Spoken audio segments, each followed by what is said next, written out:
welcome to the program Sports and Livelihood on King Media. You know, on King Media, we bring to you all that promotes what is good for humanity. That's what we do today on Sports and Livelihood. Is another dimension in the sporting world where we'll be looking at on this program. You know, some of us believe when we talk about sports, it's about going to the gym, going to the field to play football or do any other sporting activities. But my sister, my brother, my family, my loved ones, sports is more than that. That is why this program, Sports and Livelihood, is going to open many doors of possibilities, business-wise, health-wise, and otherwise in the sports arena. You will learn more about this and you want to even go into it. Yeah, that's what we do on the program Sports and Livelihood.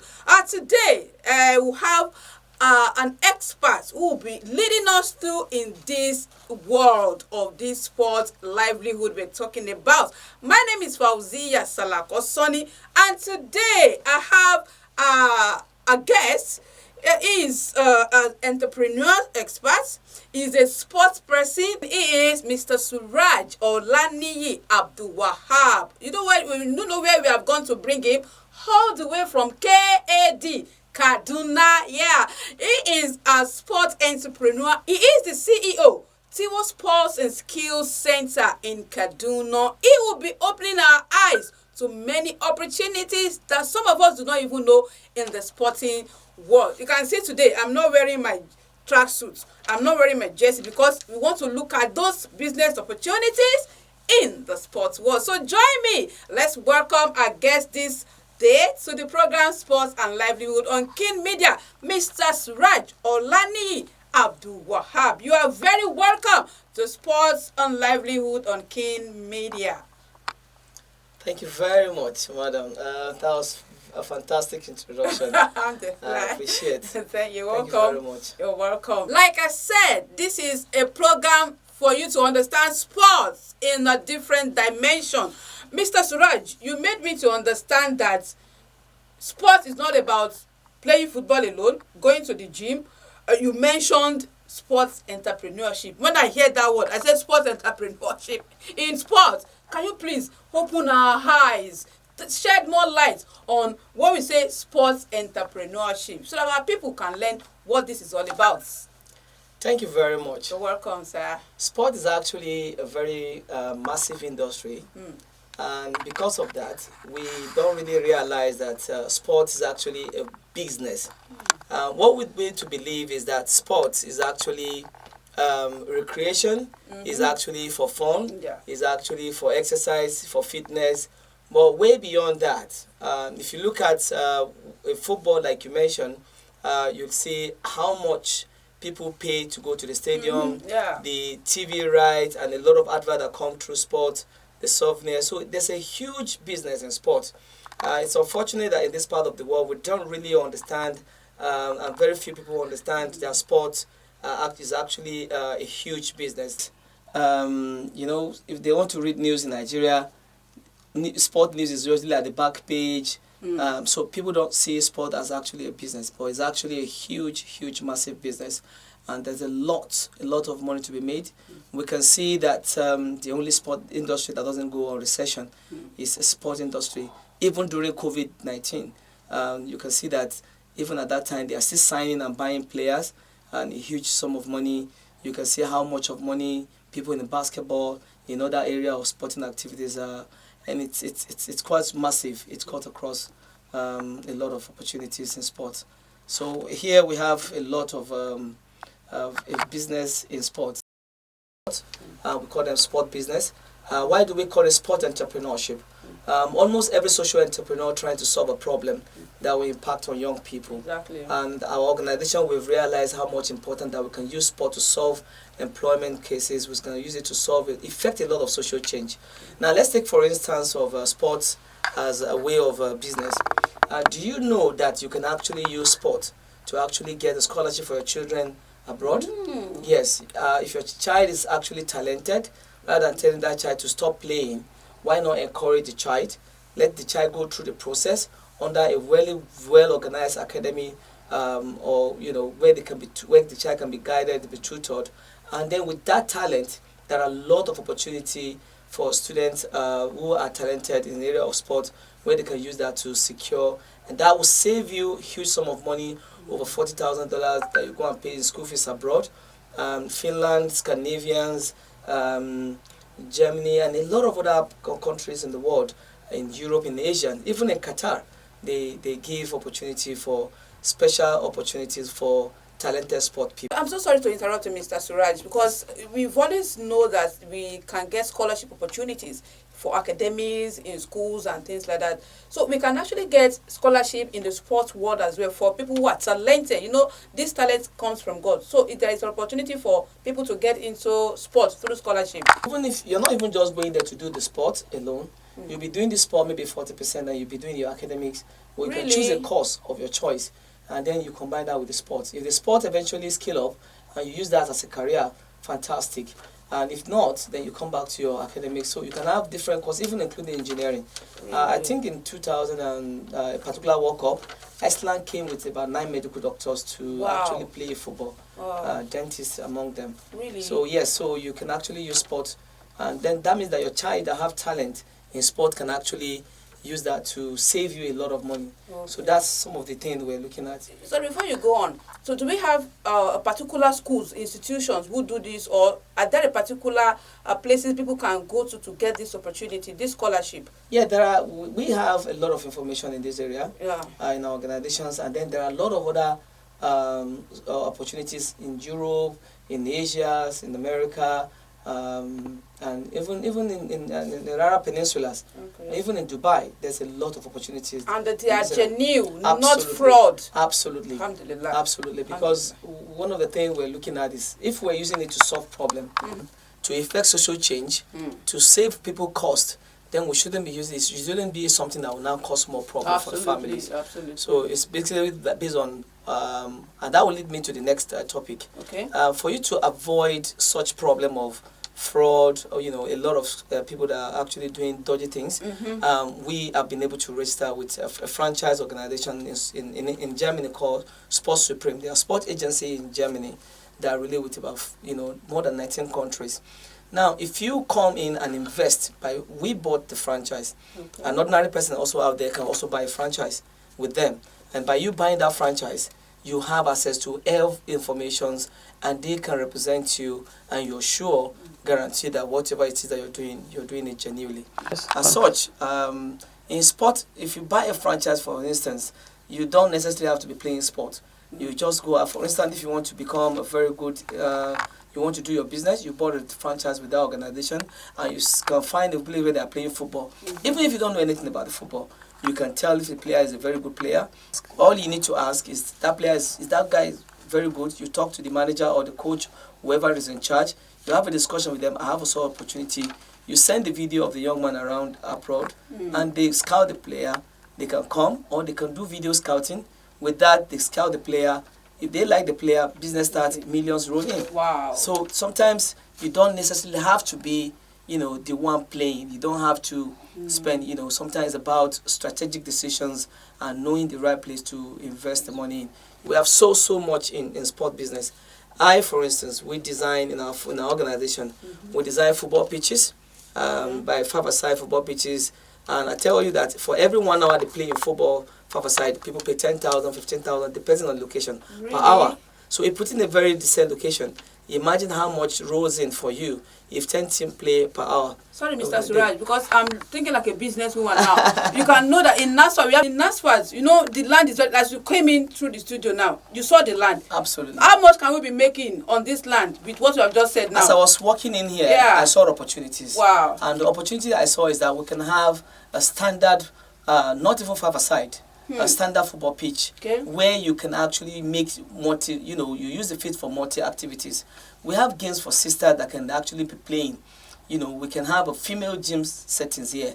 And the female gym, somebody running, the money comes in only for our sisters. And then they can also, our girls can also do frisbee, which will be covered only for the girls.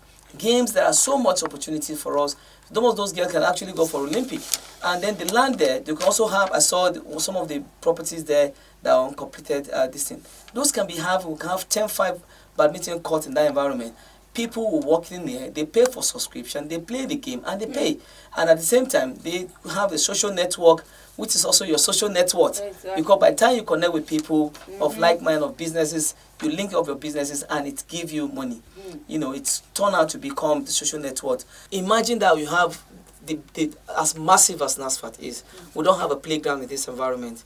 When children come around, there should be a playground. If we have a playground, people within this community, despite the fact that I don't know much, I know there are crowd around and they can come here and play on the playground. We also design playgrounds, and as such, they come to do different kind of playground. People come in here, they do their play, and they go. And you know that play is also an integral part of learning. According to Maria Montessori, play is the work of a child. So almost every parent have, you know, children one way or the other in their plan, so they can play. And that will lead me to the aspect in which people don't really look at. Sport equipment. Imagine you open up a shop where only you sell sport equipment. Now, let's take the sport equipment down now. You are selling sport shoes only for schools, and jerseys for schools. Count how many schools we have around. Look that, okay, you're bringing in quality sports equipment, quality sport shoes, quality sport wears, quality sport badminton rackets, sport badminton shoes, quality frisbee equipment, football boots, and a whole lot of ranges of equipment, golf, and many others. So there's so much money in terms of deals, in terms of physical cash, in terms of opportunities that are available in sport. But I think in that regard, the capital that will be needed to do that will be a bit high. So is there can it be a kind of collaboration? Perhaps maybe you, Mr. Suraj, and myself, or 2 or 3 people come together to do that. Is it yes, something that can happen and can be very lucrative for those people in that business? Absolutely. In sport business, you can't even do it alone. We have a project called Collaborate, Co-work, Co-create, and Succeed. Collaborate, co-create, and co-succeed. Co-work and succeed. Wow. So the idea is, okay, somebody is in England, for instance, or in China, or in somewhere around the world, and you tell them, I have an opportunity here, can you sell me some shoes? And the person is based on trust and loyalty. The person sells some shoes, and you sell, and you return the money back. Now, who is going to buy the shoes from you? Schools have a lot of young people. Clubs have a lot of players. You need to collaborate with them. If there's an understanding, if, for instance, NASFAT is giving us to make this place, we have our source of getting artificial grass that we're going to bring in to put in here. Okay. We have seen that they have water. We're going to collaborate with the people, farmers around here who can help us. We collaborate with people that have the generator. They tell us the best because they give us the information, because that's their own job. They are professional in their area. How we going to feed, if we're going to use the natural grass.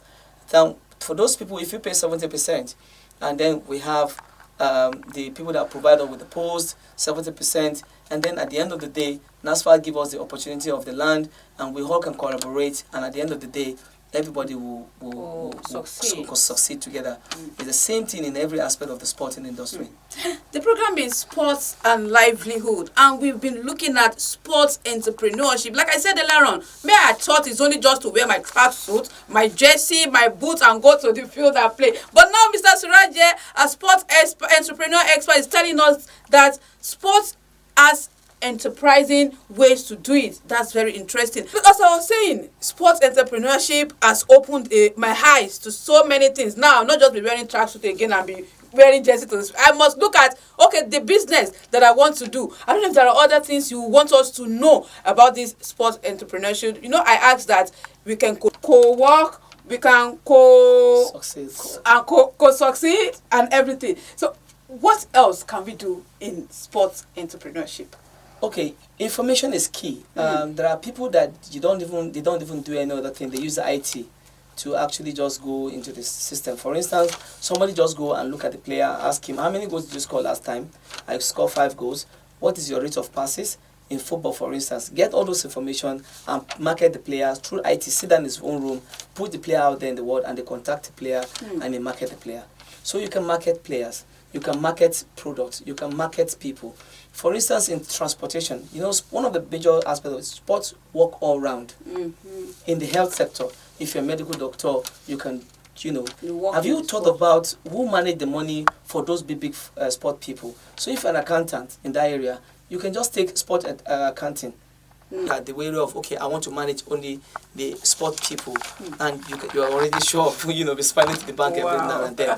So if you're an artist, you design a sport person, you can focus your area in the area of the sports segment of managing sport people. If you're just like we have the sports segment of media segment, we have every area. We have experts in almost of this area.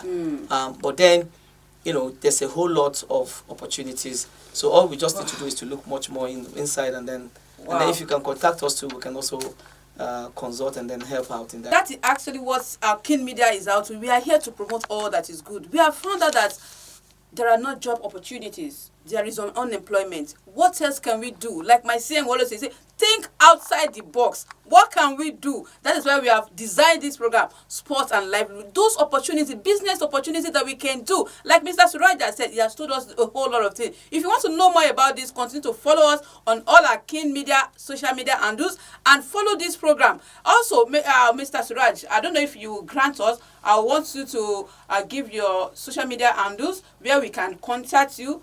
Some of our viewers, they can contact you, and they can also come. Because when they come to Kin Media, they will get in touch with us. We also want them to get in touch with you. So let's have your social media handles where they can reach you. Our Instagram is actually Tewo SSCF. Our website is www.tewofoundation.org.ng. I'll take that again, www.tewofoundation.org.ng. And we're on our Facebook page, Tewo Foundation, because we have a foundation where whatever it is that we get from the little sport, we take it back to the community to empower young people. And that's the idea of what we do at Tewo Foundation.